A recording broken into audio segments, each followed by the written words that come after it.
విజయవాడ వరద ప్రాంతాల్లో రాష్ట్ర ముఖ్యమంత్రి చంద్రబాబు పర్యటన. బుడమేరు ప్రవాహాన్ని గండ్లను పరిశీలించిన ముఖ్యమంత్రి చంద్రబాబు.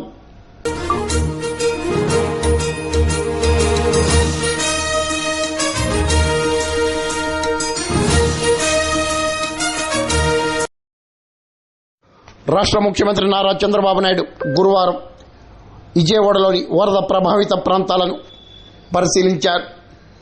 కేసరపల్లి వంతెన వద్ద బుడమేరు ప్రవాహాన్ని గండ్లు పడిన ప్రాంతాలను ముఖ్యమంత్రి చంద్రబాబు స్వయంగా పరిశీలించారు.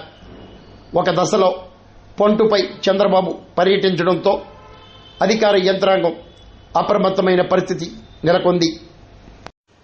జిల్లా కలెక్టర్ కార్యాలయం నుండి ఎనికెపాడు మీదుగా చంద్రబాబు పర్యటించి పంట పొలాలను, బుడమేరు ప్రవాహాన్ని పరిశీలించారు.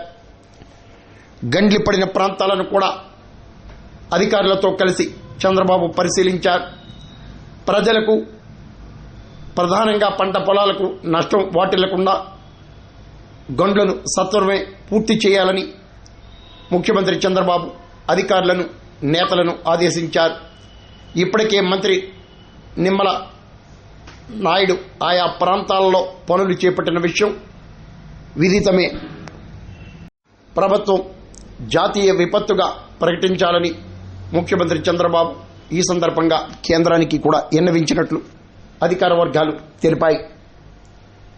వరద ప్రభావిత ప్రాంతాల్లో సహాయ చర్యలపై కూడా ముఖ్యమంత్రి చంద్రబాబు అధికారులు, ముఖ్య నేతలతో సమీక్ష నిర్వహించారు. ప్రజలకు ఎటువంటి ఇబ్బందులు లేకుండా చర్యలు చేపట్టాలని ఆదేశించారు.